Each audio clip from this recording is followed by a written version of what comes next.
Mystery. Yep. I'm getting it. I'm fixing it. Okay. I'm muting it. Okay. Okay. Yep. There you go. Okay, now we have the echo though. The echo will go away here in a second. There you Paradox, go. where Okay, now we can have the I echo. find the echo will go? Oh, where did I give it to you before? Because there isn't really a public view. I think you have a link that was either in email chat, maybe. Huh. You know what? I'm gonna find it. We'll talk. Either in email Meet chat. John. Have you met John before? Yeah, we were Oh yeah, talking. yeah. Were you at the chant, yeah? Meet John. Have you met John before? Yeah, it's been like what? Yes, looks like 2 months ago we met at some point. Yes, exactly. Yes. So you did the monkey chant, right?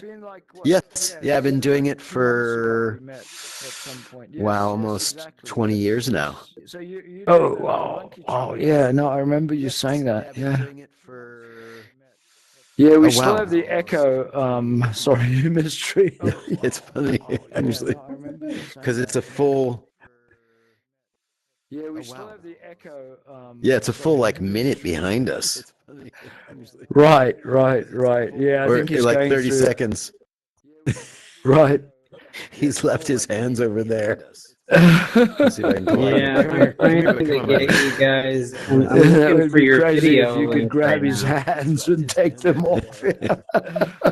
Come on now. That would be I want crazy. it. Guys, Oh, I'm looking this- for your Uh-huh. video link right now. So tell me, John, where are you now? In real life, I'm in Yes. Pennsylvania, Pittsburgh, Pennsylvania. Oh, cool. I grew up in Philly. Oh, cool. Okay. How about you? Where are you at? I'm in Ojai, California, about 45 minutes to an hour and a half, depending on where you're coming from, north of Los Angeles. Oh, okay. Yeah, I used to live in California. I lived in San Diego for 10 years and then San Leandro. What brings you to Sacramento. Pittsburgh?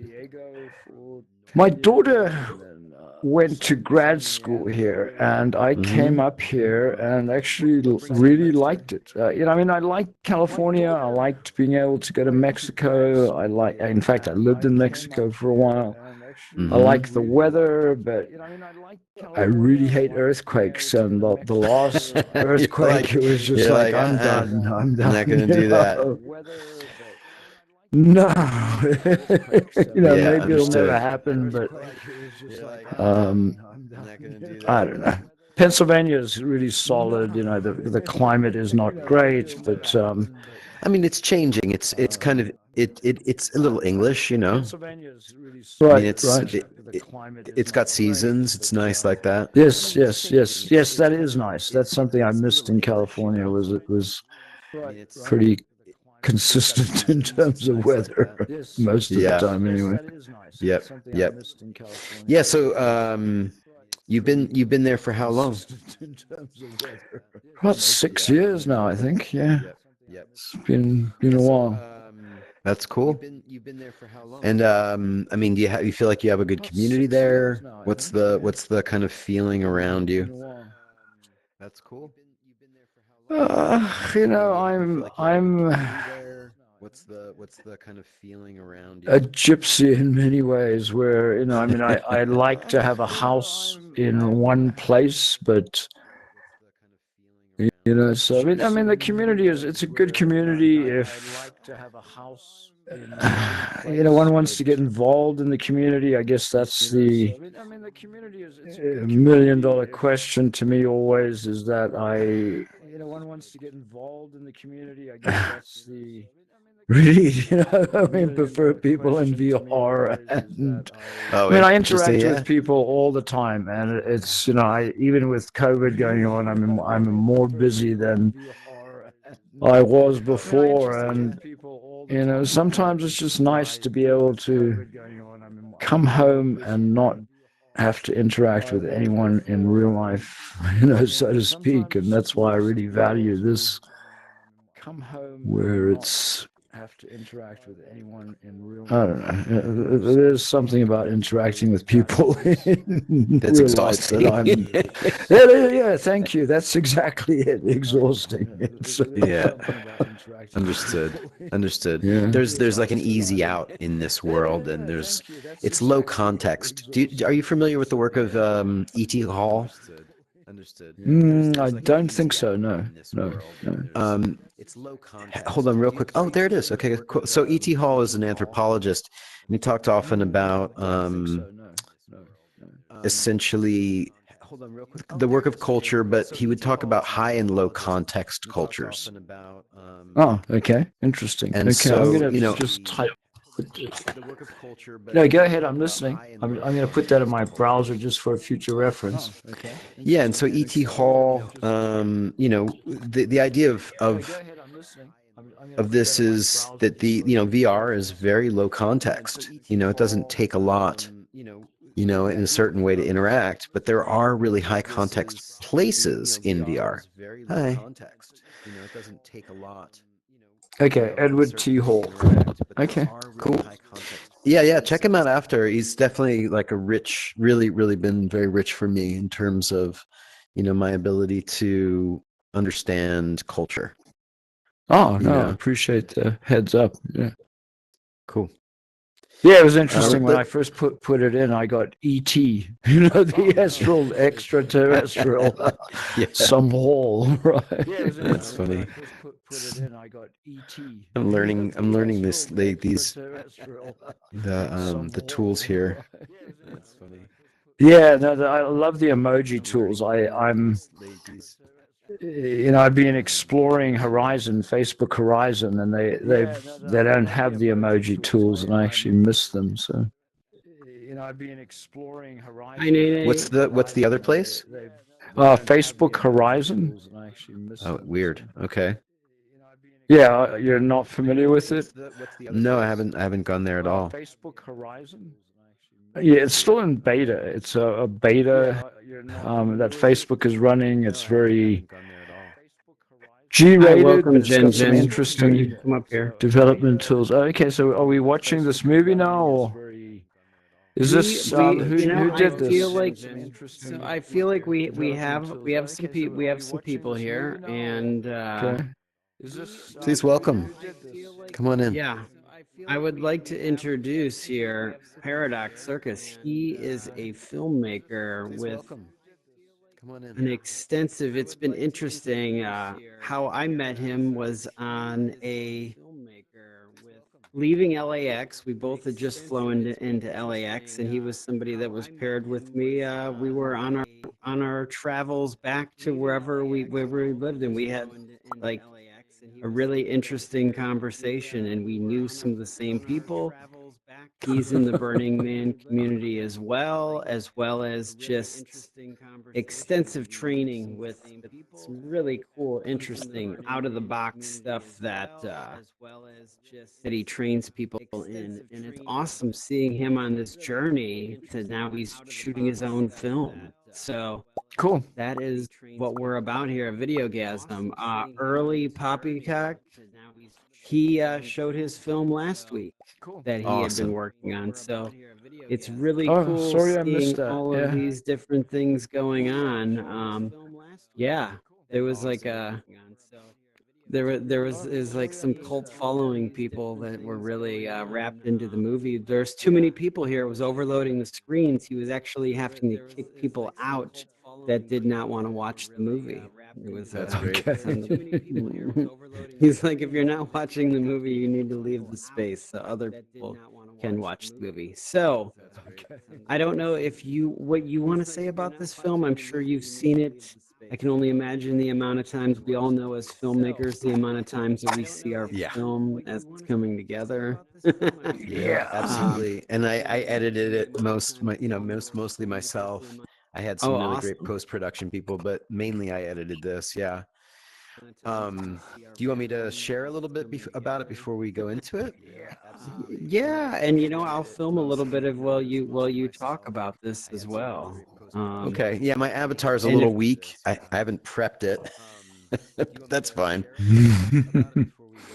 Yeah, and you know, I'll Welcome, Jen follow Jen. Welcome, Nay Nay. Yeah, my avatar's a little weird. I haven't prepped. And I just wanted to, like, say that this was really a powerful experiment for me. I've been working on other people's films for a long time. I directed Circus for 15 years. And then kind of bringing it to film in 1998 was my first film. I did a lot of work, behind the scenes, in front of the camera, and then eventually behind the scenes. And, for me, this was like, okay, I'm in Indonesia. I have the capacity. I just finished working on a big show. Let me take what I learned and apply it. So this goal, of just like, okay, I have 2 days of shooting and I have 2 weeks to prep. What can I make? And, that then became 6 months of editing because of those 2 days of shooting. But I really put together an amazing team of many people. Like, everyone was from Indonesia. There were 2 languages going on, and I was the only one who was really speaking English. So it was like I had to have a translator there the whole time. I speak saya bisa bicara some bahasa, but I can speak some of the language, but not a lot. So there was that language barrier. I was working with kids. Anyway, that's all kind of preamble, but this was really a work as a kind of pitch for a larger film. So as long as you kind of take that in mind when we watch it, it's about 15 minutes. And the goal of it is to kind of state like the beginning of a story. And so imagine that this is more of a preamble or a prologue to a larger cosmic epic. All right. So that's my intro. I am really grateful that y'all are coming to see it, even though it's a small crew. Thank you so much for showing up. To a larger cosmic epic. All right. So, Mr. E, that's my intro. Yep. I'm really grateful that y'all are. Any thoughts about how we do it? I've never. Oh, here it is. Got that full screen going.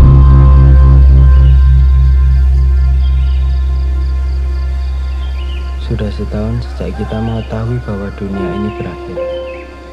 Kami telah menyaksikan orang-orang berkelahi, keluarga berantakan, dan anak-anak menderita. Namun, orang masih bertindak seolah-olah tidak ada yang terjadi. Karena dunia hancur berantakan, kami menemukan satu sama lain. Kami bisa sejauh ini karena kami bersama. Hari ini adalah hari terakhir. Kita tahu di mana kita berada saat matahari terbit, tetapi tidak tahu di mana matahari terbenam.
Oh iya. Lah kowe mau pisah to?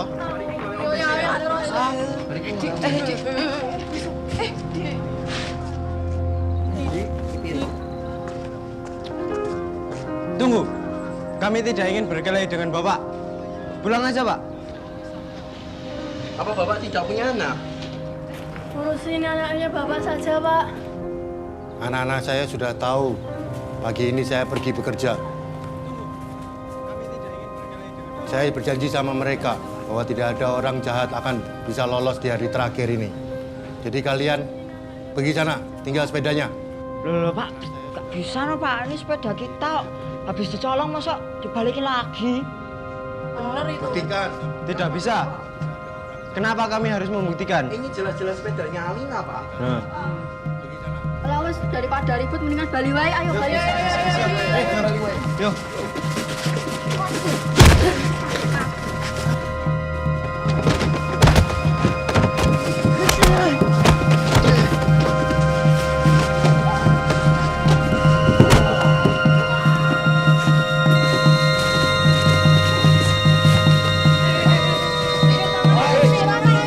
Tangannya cepet-cepet.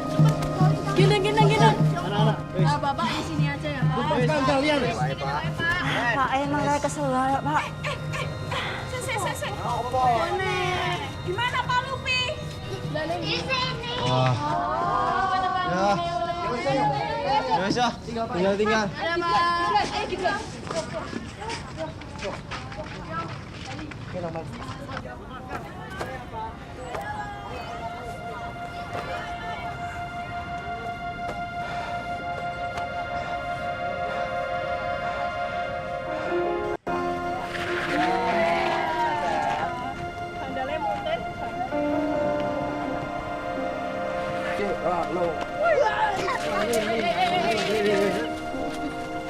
Dia memang jarak kak Dewe. Dia ning dino terakhir lho. Eh toh, kamane lo daerah lo piye toh? Arep penjarane awak dhewe ning dino terakhir ini. Itu kan tidak adil. Enek sing adil. Maksudmu? Maksudku, donya iki lho. Wong donya iki lho. Hal apa sing wis dilakoni nganti saiki? Kita bertarung, kita menang. Kita bertarung, kita menang. Terus ya buktinya awak dhewe ya ngene terus. Wis yo diomongke ning jembatan bae. Ayo.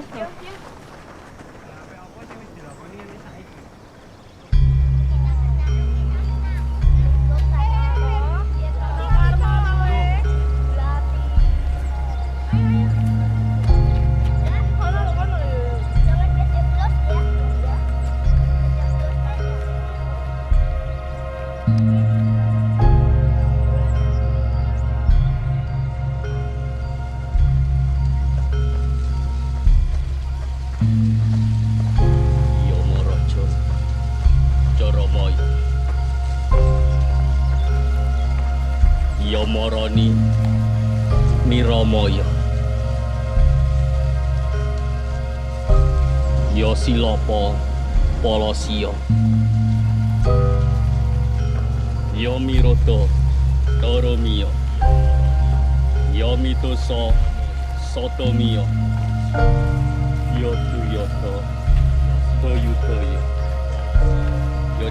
Siho saya jiyo Yosi homo moho siyo Rahai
Apa ya saka yang ngono kuwi? Siapa sih mbak maksud? Polisi? Iya lah. Ya wis lah. Nek kowe wis berjuang nggo seumur uripmu, ya kuwi gaweanmu. Ya kan yang dia terakhir iki. Heeh. Nganti dina terakhir iki. Apa tak sing mbok pedulikne iki? Aku pengen ngerti dongamu. Nek umpama ana ning nggon planet liya dunia sing anyar meneh aku ya apa? Ono dunia anyar. Ya wis. Ingin ku ya dhewe anu neh. Kabeh waktu sing dhewe jalani, kabeh waktu sing dhewe bersama. Ya wis mong dhewe sing iso. Sing gawa perubahan esuk ning donya anyar ya mong dhewe. Lane aku pengen nih misalnya lagi meneh pengen wong ning donya iki rasane apa sing awak dhewe rasane saka mbiyen nganti saiki. Kan aku pengen wong ning donya iki iso peduli siji karo liyane kaya awake dhewe iki. Nek aku lagi iso ngrasakne iki. Donya iki iso ngomong biaku. Malam iki urip ternyata. Aku berharap dunia selanjutnya ada bahasa lain untuk berbicara dengan alam.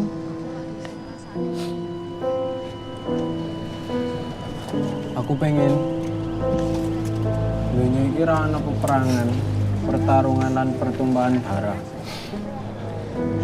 Nek sing lara, awak dhewe ya kudu ngewangi ben cepet marine. Aku pengen banyak meneh ngomong ngapusi siji karo liyane. Lan aku pengen yang misalnya aku ngomong sesuatu iso kedadian tenan. Lan wong-wong iso ngomong siji karo liyane saka ati ning ati. Tuhan, aku ingin semoga tidak ada lagi anak-anak yang menjadi korban perceraian kedua orang tua, dan semoga tidak ada lagi anak-anak yang sengsara. Yang ada hanyalah mereka bisa senang dan bahagia, merasakan kehangatan dari keluarga umumnya dan orang tua khususnya. Aku punya hati, kamu juga punya hati. Jadilah orang yang baik.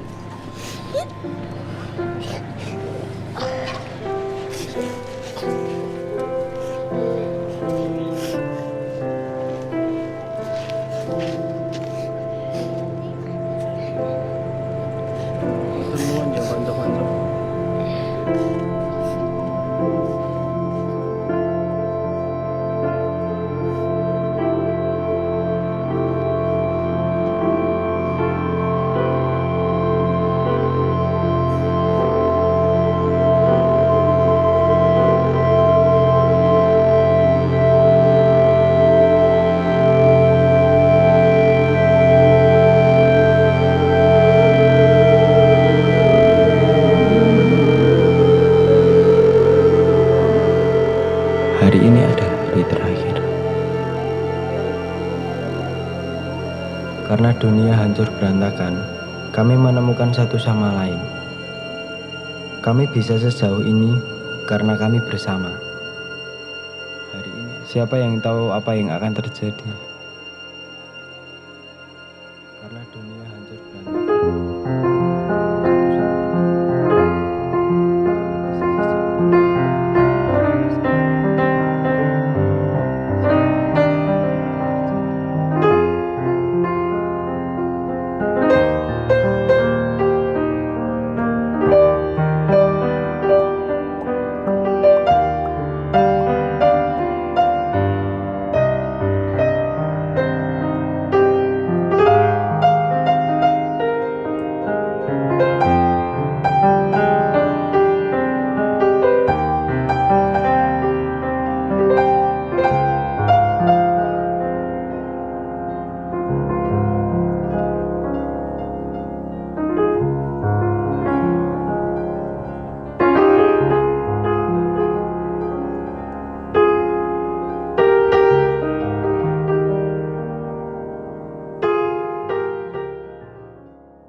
Some really great shots, man. The way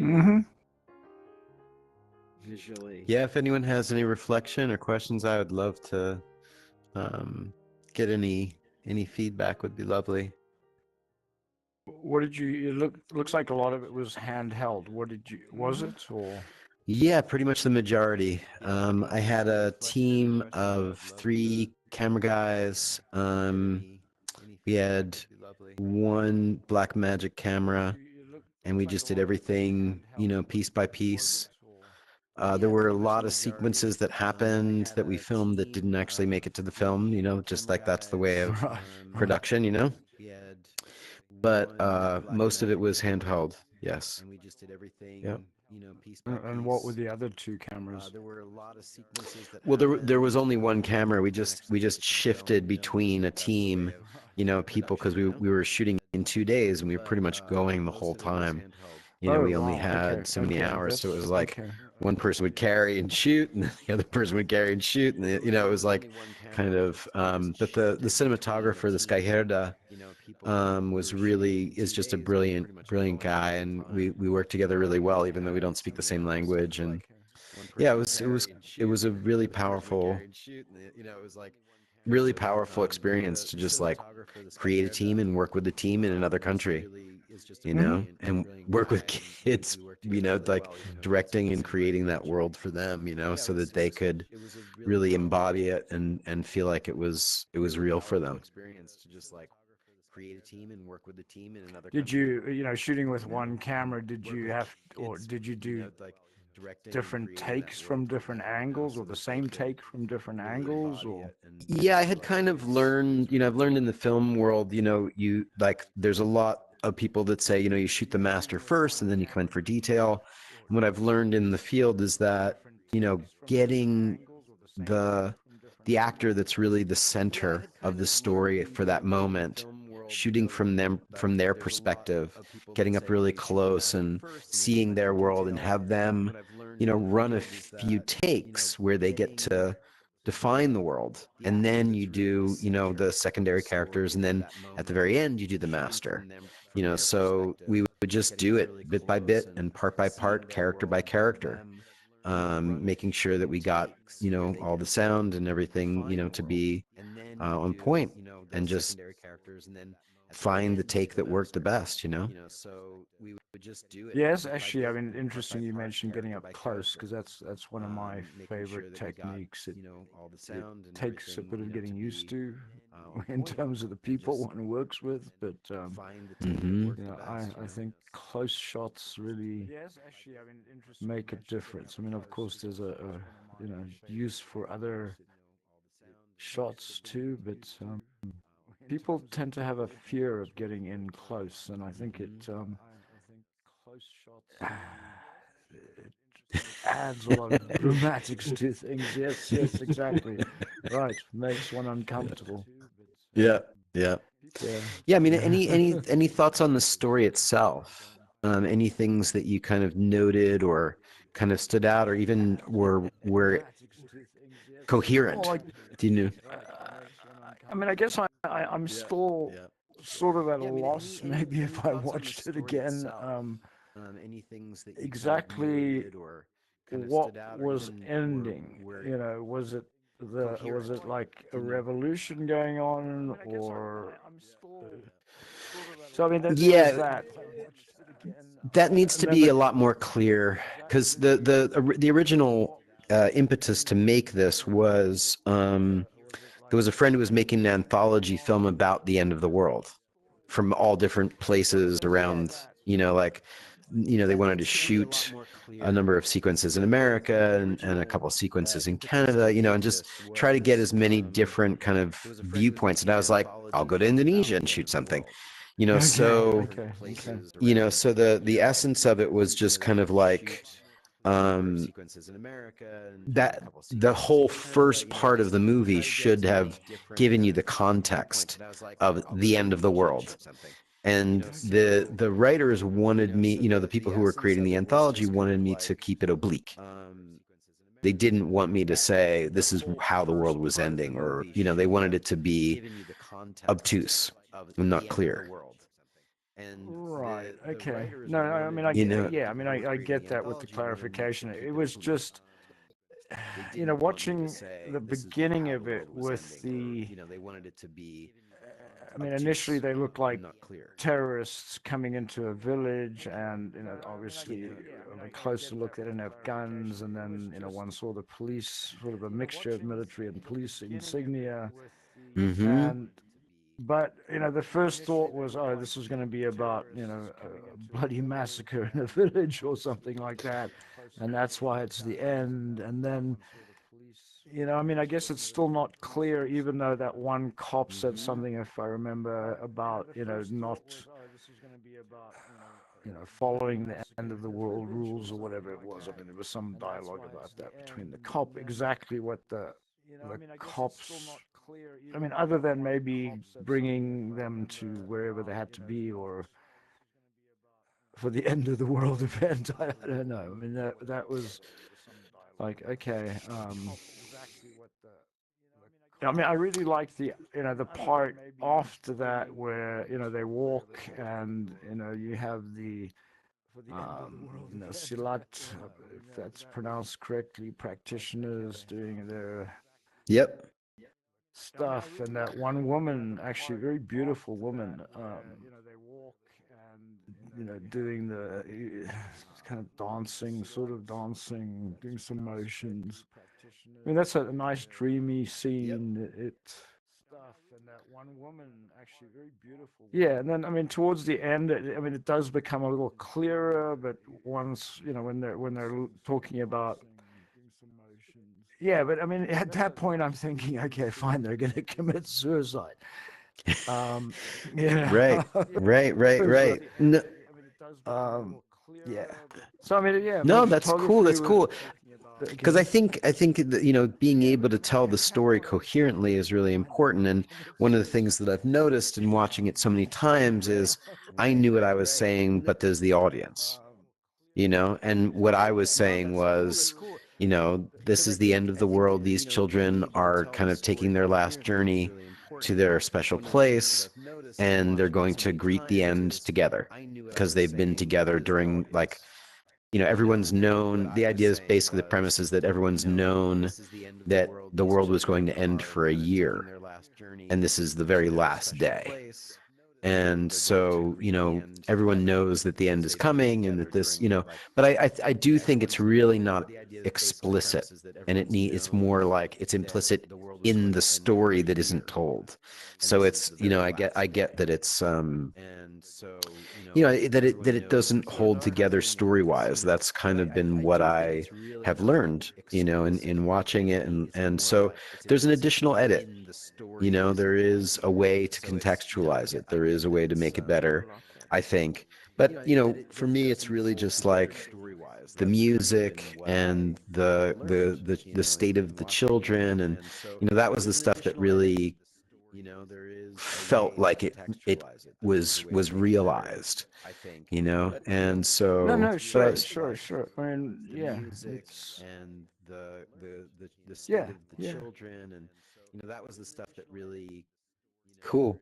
I Well, have to say, what's that? I was gonna say, like And so hearing, like, it's interesting hearing this perspectives as well. I didn't mean to interrupt you as well.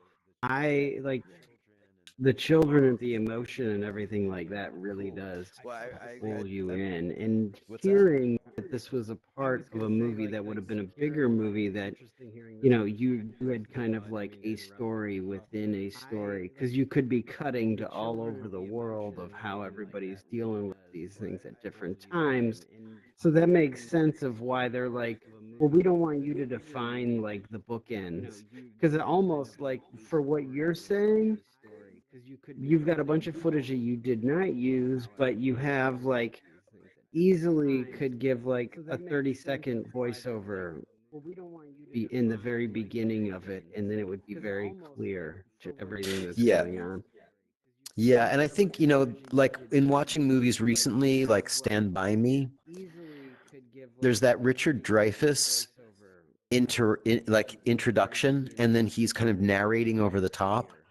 And what I realized in watching that is that they shot the whole film without him. And then they were like, oh, it doesn't quite hold together.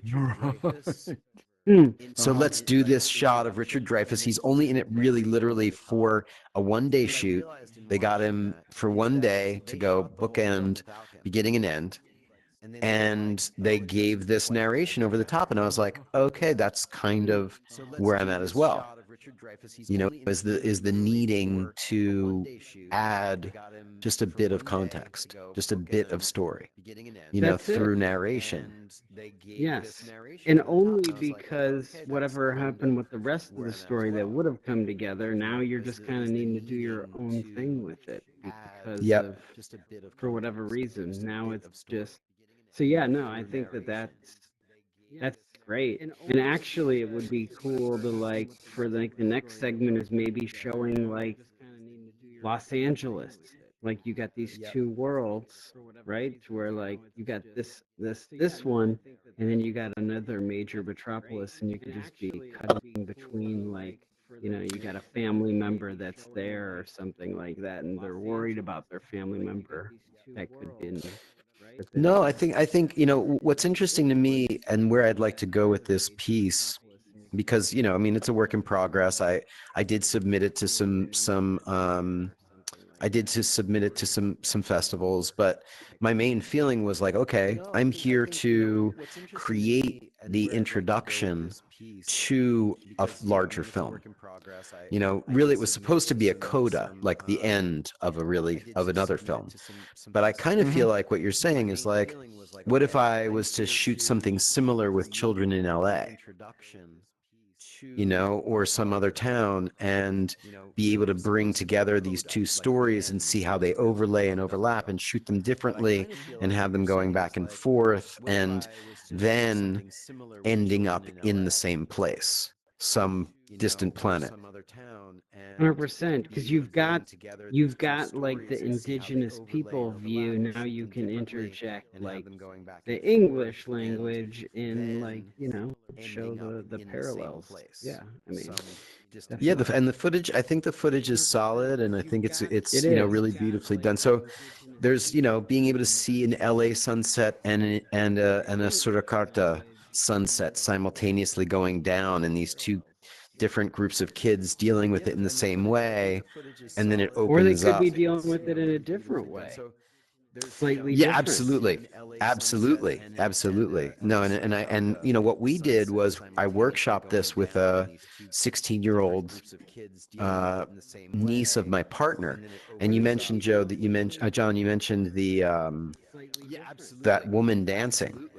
Mm-hmm. That's my partner. She was the my fiance. She was the co-producer, and she brought all the talent in.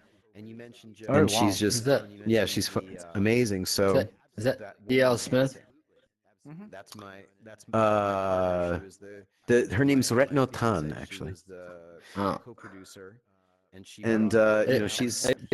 I used to sit right back here for Rocky Horror Picture Show. Okay. Okay. My wife used to play Magenta. Cool. And well, again, low context. This is the low context, high context conversation. You know, so when you're reading it, remember E.T. Hall. You know, it's like that Yes, piece no, that we were talking about I already before. made a note of that. Yes. Cool, cool. Yeah, but no, this was really, it's really great for me to share and to show it. It really helps me to, you know, learn about what it is, you know, because again, I like Mystery, like you were saying, when I first, when you introduced, you know, it's like you look at it 1,000, 100,000 times, you know, pieces of it so many times that you're like, okay, it is what it is. You know, and now I think that there is a lot of fun stuff that can be done with it. And what I really want to do is, you know, it's like they go to the next planet and they're older, and it's a story of them coming into themselves and who they are in this new world. You know, that's really what the story that I want to tell. That's awesome. What I really want to do is, you know, what was it like to watch it in VR? It's weird. It's kind of like I kind of feel like I wanted to look at it like I wanted to be here. New world. That's really what the story that I want to tell. Why do you say that though? Because it wasn't big enough, or? Yeah, it's more just like the feeling of like the Videogasm sign, you know, kind of like doing its thing, and the outdoor. I mean, it was and the leaves. I mean, it was actually brought me back into the space, and it was cool. But I was like, you know, for me, film is all about immersion. Yeah, and I mean, we've talked about this before, Mystery and I, and you know, this sort of brings back I guess, the conversation of showing these things in a theater rather than, you know, out here on the playa. We do have a theater. It's true. We do have a theater. John built it. We do have a theater that we could have watched. A VR theater? Yeah. Well, I mean, yeah, VR theater. Yeah. Probably a bit more, you know, surround feeling, you know, like the sense of containment. That's what I've always loved about film, is it's like, you know, it's kind of like it's a ritual, you know, and you go into the womb and, you know, you go into the dream womb and you see a bunch of amazing things, and then you come out and you're born back into the world, you know. There's something really powerful about that. That's what I've always loved about. Yeah, we actually built in the ability to turn the lights off. But slightly problematic, but it can be done. So it gives one the real feel of, you know, the film's about to start, dim the lights, and bring it up on the screen. So yeah. No, I think that's beautiful. A lot of really great films actually start that way. I love that feeling. Right. Actually, you know what, Paradox? This just came to me. No, I think that's listening. Beautiful. You know, you said you could go to another world. That way. Yeah. I love. Oh. That feeling. Actually, you know what, Paradox? Yeah, right. Yeah, we are in VR land, right? You have your world there of wherever you want it to be built. I mean, this. It would be cool to do it as motion capture. You know, it would be cool to do it as motion capture and to, you know, kind of build another world. Well, why motion capture? Why not just 4K real time? It would be cool to do it as motion capture. Oh, I was thinking like, you know, kind of I mean, this is all motion capture to some degree. I was just thinking that I have a really great 4K. Oh wow, what am I? Oh hi. I just have some good motion capture resources, and I was thinking that. Oh, okay. You know, to be able to build something in a world like in a VR world, and then have characters, you know, really be captured in some good motion in a Right, but beautiful kind how are of. you going to, I mean, you're not going to improve on the character with old space. I mean, and motion capture is not going to give you anything more than what can be done with an Oculus Quest. I mean, maybe I'm missing something, but you know. So I mean, what I guess there's three different ways to go about it. One would be to create a film that is shot in VR. The second would be that's what I'm saying. To bring people into VR and do it as a play. What I guess there's three different or an interactive show. Yeah. That is Why recorded. you say play or show? I mean, what's the difference between doing it in VR and doing it in real life? I mean, other than we're limited to these avatars right now, but there's really, in my mind, no difference. Yeah, We I'm can interested build in that whatever difference. set we can come up with. I mean, there's no limitation to sets. There's very little cost to putting any kind of set together. The difficulty we've had is getting people interested in taking part, being actors, being, we've got a couple of camera people. We've been experimenting using, if you pipe the video out to, say, a 4K monitor, you can capture it in 4K. And so, it's got a couple of camera people. Actually, the scene that you have, John, let's get, I'm going to, Paradox, I'm going to get you a script, right? We have like, John's got this, we can send you the video. It basically, this guy comes into the Federal Reserve, and it's a scene between two characters. Yeah, simple Could script, be, yeah. it could definitely be shot in here pretty easily. I feel like I fit the character playing the guy in the Federal Reserve, but the guy who comes in is a little bit quirkier, who's almost like by a rock at the Federal Reserve. And I think that you could play that great. And I know John can shoot, and we could shoot this. So thing. John, I'd like you're to get saying, you this thing. Yeah, I'd love to see it. So you're saying to shoot it in VR? Yeah, exactly. Yeah. I mean, so this was a couple of friends of mine, and I mean, incidentally, one of the script writers is named John Harvey, but it's not me. Put this play together, and I filmed it as a play. Yeah, exactly. Yeah. I mean, so this was and it's simple enough. I think it's like 5 minutes, 6 minutes. Yeah, I can't remember exactly how many minutes. It's but, very conversational. And, very simple. One can improvise. Yeah, I mean, you could add like an exterior to it, and you could add a few small things to it just to have a little bit more. But maybe that's something to look at if like you're really interested in exploring this VR. Like, I haven't found somebody yet that I'm like, oh, this person could play this role good, and I think that I don't think I know if you would want to do it. You could do it. I think acting in VR is a really interesting. Initiative. It's a really interesting, I don't even know what to call it. It's like instigation. I see it more as an instigation than anything else, because we're pushing at an edge, we're pushing at a frontier. Oh yes. And yes, so yes. the question would be, what kind of a venue would you then bring that to? Would it be you would show it here or in your theater, or what I mean, like what's the. Well, I one of the things that we've spoken about is creating like even a sitcom, or something that we could put out on a weekly basis and create an audience for it. Where, that's why I asked you about the question about doing mocap and everything else. Is here we have the environment. We can we can dress up. Not exactly as we want, perhaps, but there's a lot of options. And where it's leading to, I believe, is if you look at other worlds like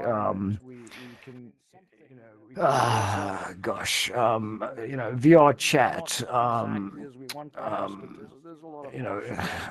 Mozilla Hubs, Sansar, other places like that. You can have full body characters, and so you know this is going to happen. I mean, there's no doubt about the fact that we're going to see feature films filmed in virtual reality because we're not going to be able to ultimately tell the difference really between a real person and someone in VR. I mean, it's just this is going to happen. I mean, but that's down the road. But there's so many people these days that watch. I mean, something like The Simpsons. We're in effect sort of the live Simpsons, or could be, real-time Simpsons, where we meet once a week in this house or something, and it could be totally ad-libbed. I mean, a couple of weeks ago, whenever it was, Halloween, we almost pulled it off in terms of we created we did pull it off, I think. We created a Halloween house, and there was a whole crowd here, and we convinced them to come with us to the Halloween house and act out the Living Dead. Zombies, Night of the Living Dead, yeah. Zombies, yeah. And, for the most part, they did. It could have been a bit better in terms of more cooperation from the volunteer actors. It kind of fell apart a little bit there, but we got some good footage. I mean, it was fun. Interesting. Yeah, I mean, I'm interested in exploring. I'm interested in experimenting. I'd love to, I have some people who are doing, more kind of comedy improv kinds of things in VR.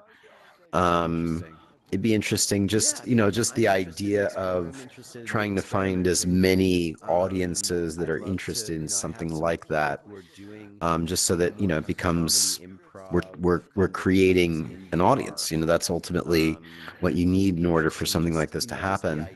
Because the Monty Python, they just did it all the time, and no, exactly. They had the BBC to kind of be like, keep going, right.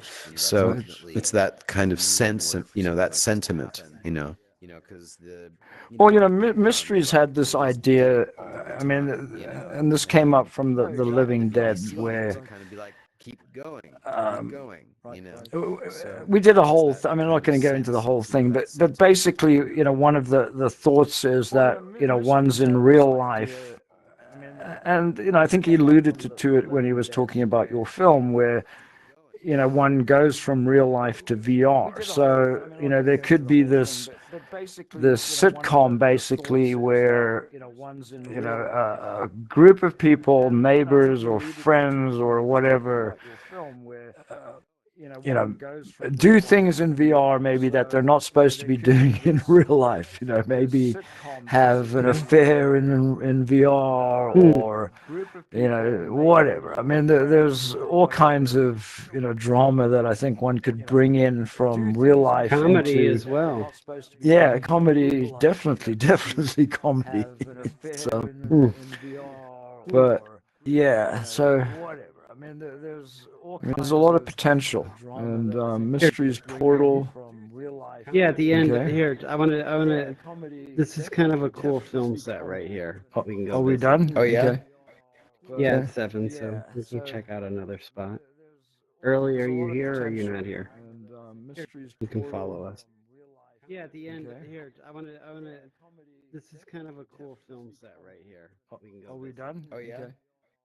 Yeah, it's 7, so we can check out another spot. Early, are you here or are you not here? You can follow us. Yeah, at the end here, I want to. This is kind of a cool film set right here. We can go. Are we done? Oh, yeah? Okay. Yeah, it's 7, so we can check out another spot. Early, are you here or